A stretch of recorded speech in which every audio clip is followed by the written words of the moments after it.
Today, let's talk about memory allocation. In part one, let's talk about one of the reasons you might need your own custom memory allocator, and that is if you need a custom memory alignment. We've talked in class about the needs for memory alignment, like if you have a data structure with a pointer in it, it has to be aligned on an 8-byte memory address. And if you want a SIMD register that you can load as a SIMD, then you'll need that on a 16-byte memory alignment. Now, depending on what operating system you're in, the system may or may not guarantee that alignment for you with its own native allocator. If we're on a 64-bit Windows system, we will get 16-byte alignment naturally when you call new or you use the regular memory allocator. So you're okay there.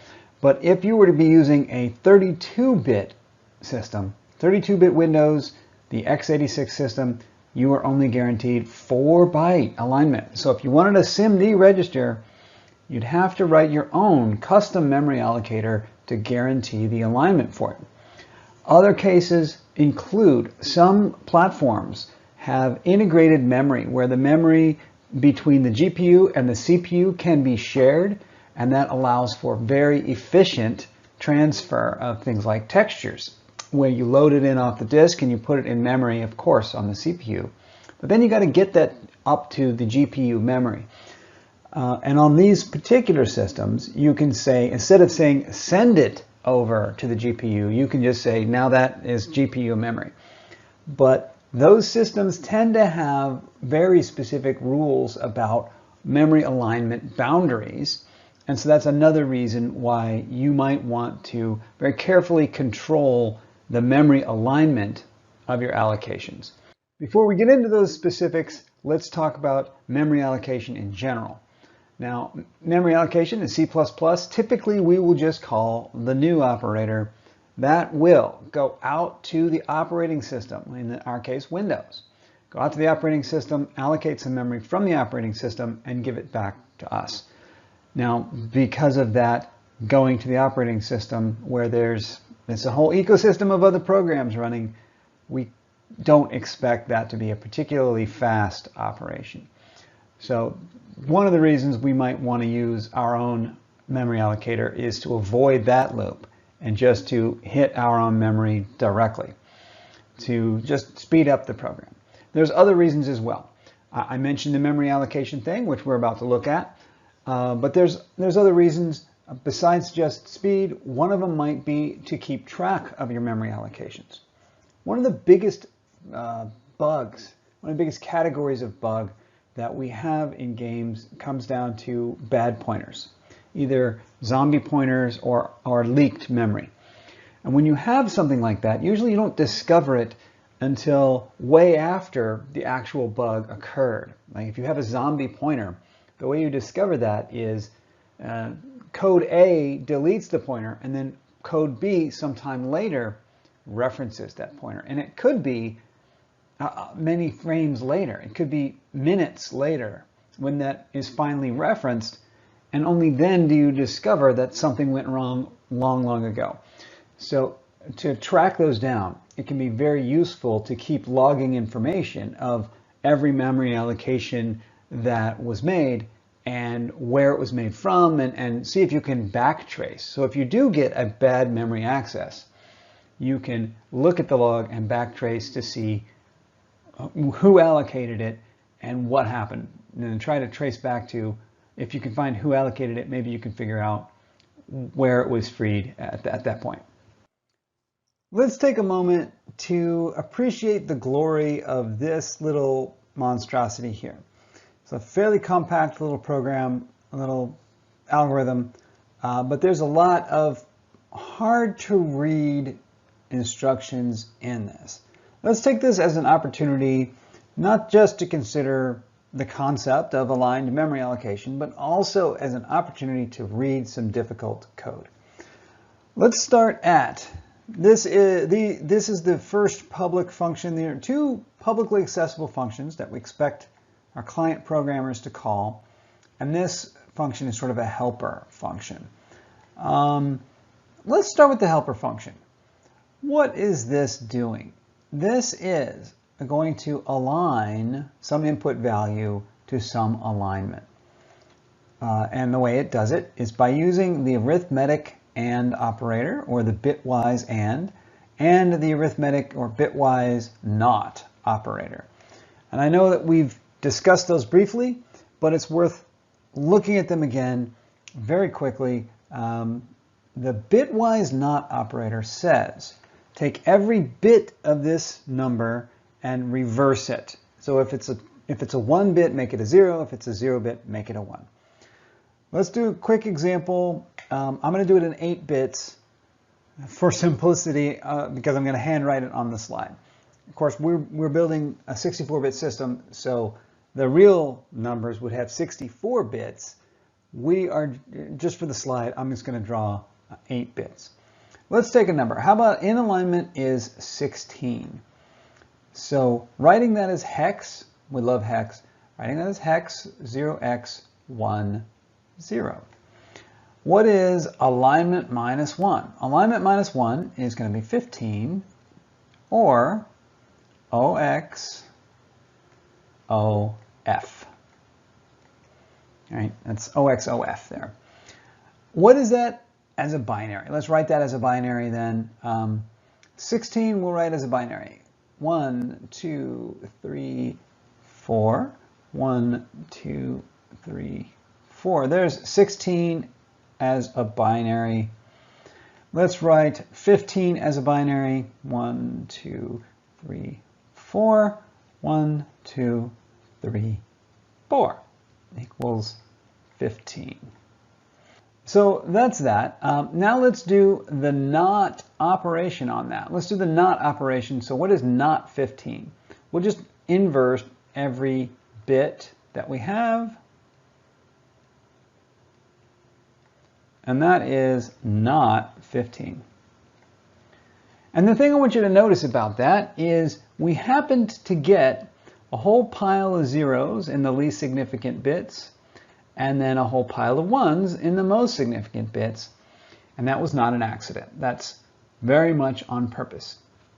If you take any power of 2, such as 16, any power of 2, you subtract 1 from it, and then NOT that, you will get this arrangement where you have all ones in the most significant bits and all zeros in the least significant bits. That will happen every time because in binary, these are powers of 2. Just like in decimal, if you have a power of 10 in decimal, it will have all those zeros in the least significant digits. So if you have a power of 2 in binary, you'll have zeros in those least significant digits. So that's what we're doing there, is we are taking this 16, they say they want a 16, and so I want to turn that into all ones from 16 on up and all zeros below 16. So how I do that is I subtract 1 and then NOT. And that little combination here of subtract 1 and then NOT, that's what that does. Let's do the next operation, which is the bitwise or the logical AND operation. The logical AND operation just says take each individual bit and perform it as an AND bit by bit. So let's take an input value. Let's say OXC3, we'll say. So OXC3, and we'll take that as our input value. And we're going to do an AND with that NOT. Let me rewrite that again. The NOT 15 that we had, NOT 15, it's going to be 1, 2, 3, 4. 4 most significant bits, and then the 4 least significant bits. And then I have C3. What is that as a binary? C is 1, 1, 0, 0. How do I know that? I go, I break out my fingers here. I count on my fingers. 0, 10, right? 10. I got 10. That's A, B, C. So There's C. C is 12. 4 plus 8. 8 plus 4 is 12. So that's C. And then the other digit is 3. And that's even easier. That's 0, 0, 2, 1. So that's C3 right there. So that's C3. To our C3, let's add our 15. And we're going to add alignment minus 1, which was 15. So that's 1, 1, 1, 1, 0, 0, 0, 0. Let's add them. 1 plus 1 is 0. Carry the 1. 1, 1, 1. That's 1. Carry the 1. 1 plus 1 is 0. Carry the 1. 1 plus 1 is 0. Carry the 1. You got the 1, the 0, the 1, the 1. Turning that back into hex for practice, we have C plus 1. So we got D. So that's D2. So this is OXD2 that we got. We're going to AND that number. Let's take it over here. 1101, 0010. And we're going to AND with that. Right? So let's AND that. 0 and 0 is 0. 0 and 1 is 0. 0, 0. 1 and 1 is 1. 1 and 0 is 0. 1 and 1 is 1. 1 and 1 is 1. So what did we end up with? OXD0. That's our final answer. What did we just do? We just took C3 and rounded up to the next whole power of 16. So we took C3 up to the next whole power of 16. In hexadecimal, the least significant digit is the ones digit. The next digit is the 16's place. So if you're divisible by 16, you'll have a 0 in the least significant digit. Just like the same as with decimal, if you're divisible by 10, because it's base 10, in base 10, if you're divisible by 10, you have a 0 in the least significant digit. In base 16, you have a 0 if it's divisible by 16. So we can see that we successfully did that. We took C3, which is not divisible by 16, and rounded upwards to the next multiple of 16, which would be D0. So that's what this function here, this little helper function, pulls off, is it just rounds upward to the next whole multiple of the in alignment if in alignment is a power of 2. So this works for 2, 4, 8, 16, 32, 1024. If you want to align to the next boundary of 1 kilobyte, you can give in alignment of 1024, and that function will work for that. You can certainly write this in a simpler, cleaner, more readable way, but this is the most efficient way, and this is how we tend to see it done when we're actually doing these alignments, because these alignments that we're forced to do are always powers of 2. That's how we roll as programmers, right? We do everything in binary. So whenever some platform has some rule about aligning the memory to a particular boundary, it's always going to be some power of 2. All right, that's what this little helper function does. Let's see how we used it in the aligned malloc function. Now, the purpose of the aligned malloc function is the user is going to give us some number of bytes they want to allocate and some rule for alignment. And as we just saw, we're going to be using that helper function to round upwards to the next whole multiple of the alignment that the user asked for. Now, the reason for that is because when we allocate memory, we're going to allocate some memory from the system. You can't use any of the memory before that point. That belongs to the system. It could be part of some other data structure. We don't know. But at least for the next some number of bytes after that point, that's our memory. We can use it any way we want. So we can bump the address forward and still use that address. So we're going to be doing a rounding up to the next multiple of alignment. That's what we're going to do with it. But if we If we round up, if we move forward in memory, the user might not have enough memory left. We can't move it so far forward that we get to the end of the memory allocation. So we do have to ask for some extra memory when we do that. So that's what we're going to do, is we're going to say, hey, system, and I'll just use a malloc. Malloc is the C version of new. It's the original new. If you look at the code for new actually calls malloc. It's the Windows memory allocation, whatever. It's the system memory allocation call. Ask for the number of bytes the user wants. And then, in case I need to align that up, in case I need to round up, this is the worst case scenario. This is how many bytes I might have to, in the worst case, advance the memory. And then we see here, I'm asking for a little extra memory. Let's stick a pin in that for now. We'll come back to why I need to do that. For now, let's just talk about, I asked for enough bytes to give the user the bytes they wanted, plus I might have to round up the number by that much. So that's what I'm going to do, and I'm going to put that into a void star. Now let's take a pause, talk about what is a void star. A pointer is a pointer, right? So that's what this means. This means it's a pointer, and the thing in front of the pointer is what data type we point to. So an int pointer is a pointer to integers. Or you can have a class. You can say my class star. So that's a pointer to my class. A void is what we use for a function that has no return value. So I guess a void means a nothing. So I have a pointer to a nothing.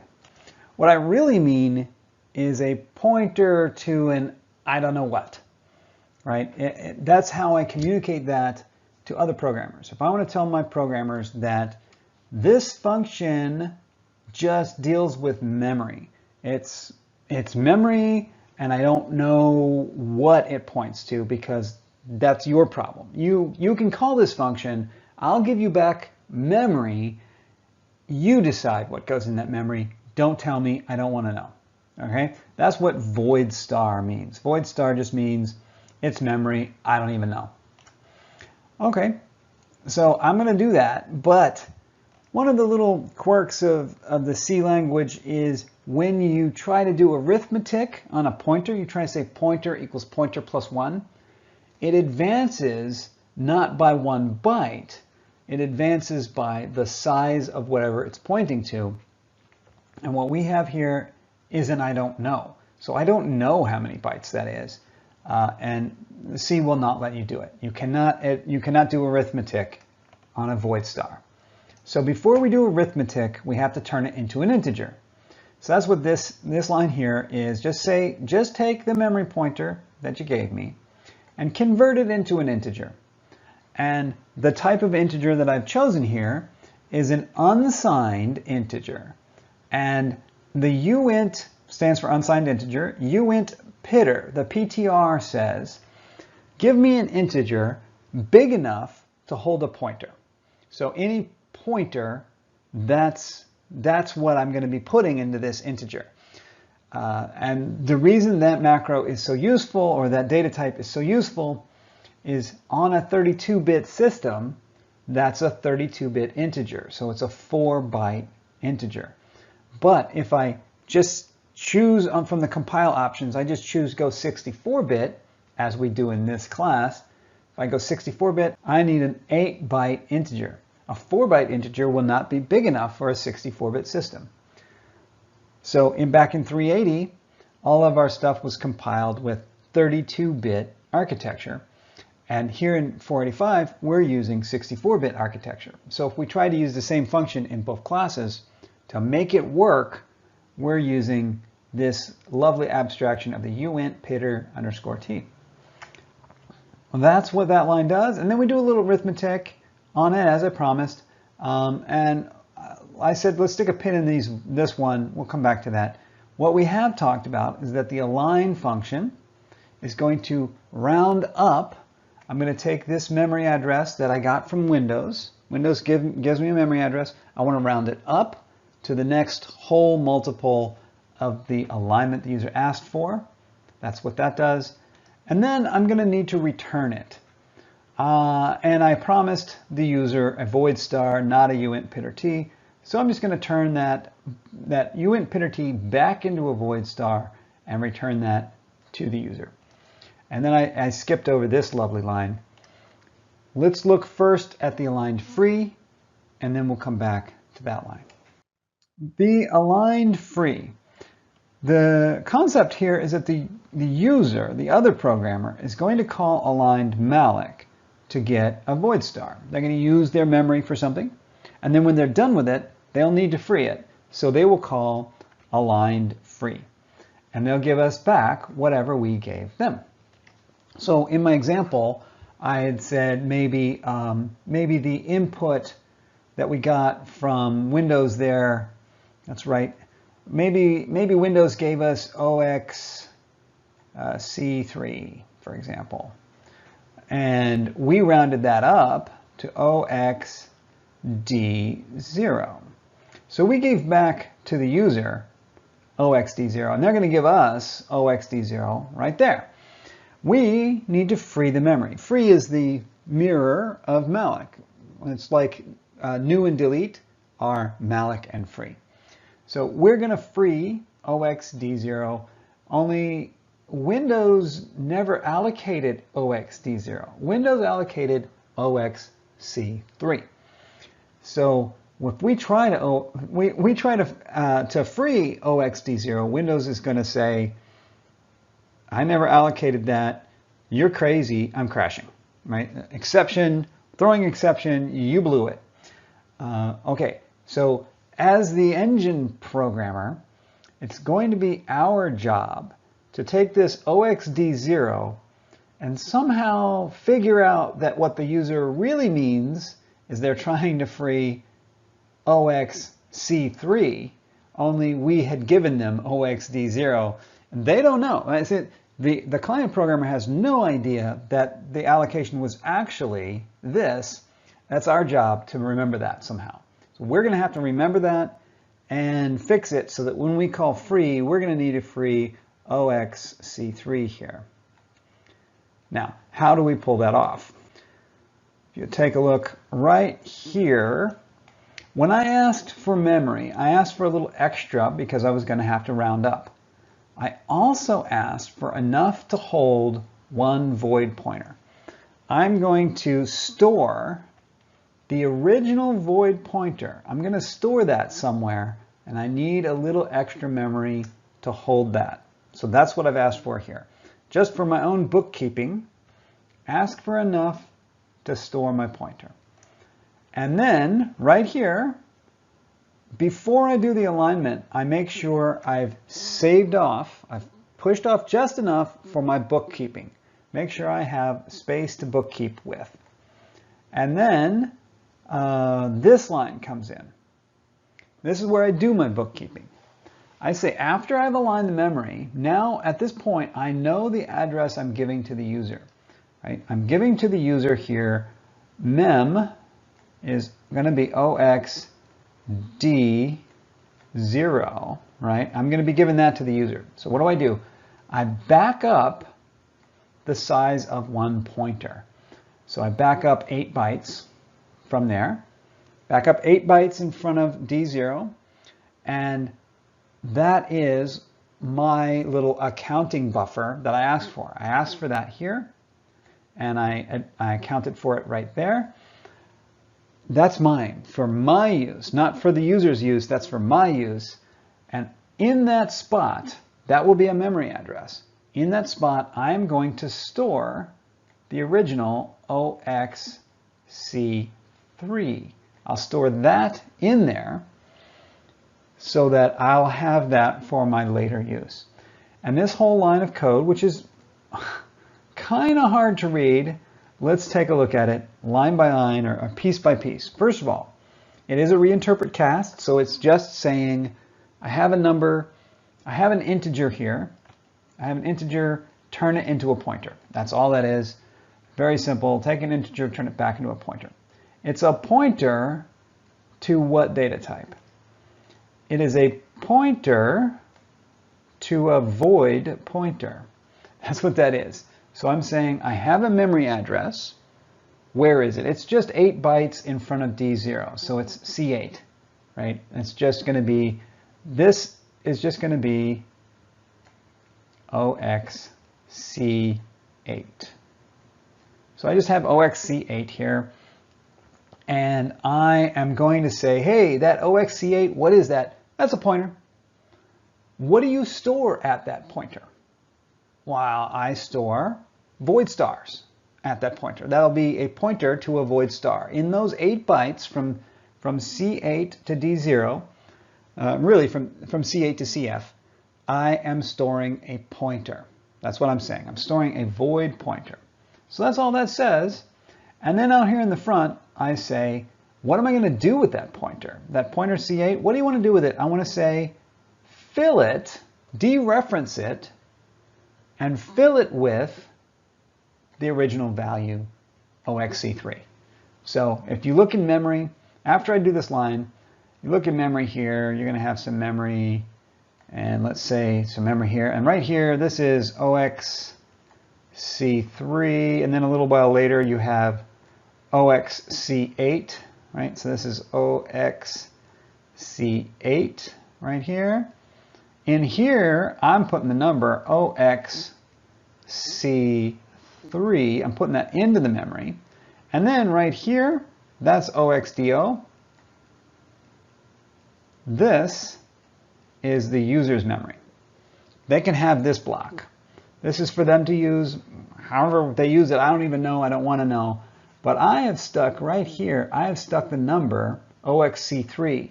The significance of that number is it's what Malik gave me in the first place. I saved that. That's what Windows gave me. Now I can use that here in the free. When the user calls free, they're going to give me OXD0.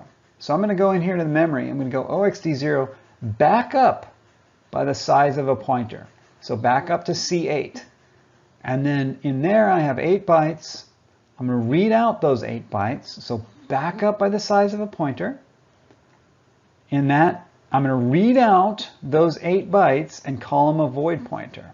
Those 8 bytes are going to be OXC3. That's what's in here. I'm going to call that a void pointer, OXC3, and I can free that memory. That's the aligned memory allocator. I think you can agree it's quite a piece of code here. It's very compact and it's pretty efficient. It's really very efficient. Neat little tricks in here, but very hard to read. So this is a good practice with reading. One of the main questions that comes up at this point is, weren't we going to avoid calling Malik? Wasn't that the whole point? Was that we don't want to call Malik? And then here you go on the very first example, and you just called Malik. This is a wrapper. It's a wrapper for Malik. Correct. You're right. This Malik has not avoided calling Malik. This is a wrapper over that does the alignment that we may need for some reason. If you want speed to get rid of the Malik, to get rid of that new, you would replace this Malik call with your own customized allocator that provides the speed that you want. So this is a wrapper for that. Okay, and so now let's talk about some of the other kinds of allocators that you might want to do. At the very end, we'll talk about an abstract, a general purpose allocator that you could replace all of these with as your own base, and then you would presumably call that one when you've got that written. This I just wanted to start with as an example of reading some difficult code, and this is a kind of this is a very commonly used algorithm here. So be familiar with it and really be able to deal with these really complex void pointer situations and just sort of get comfortable with it in case you need to face something like that out in the real world. Okay, let's look at the next type in the next video.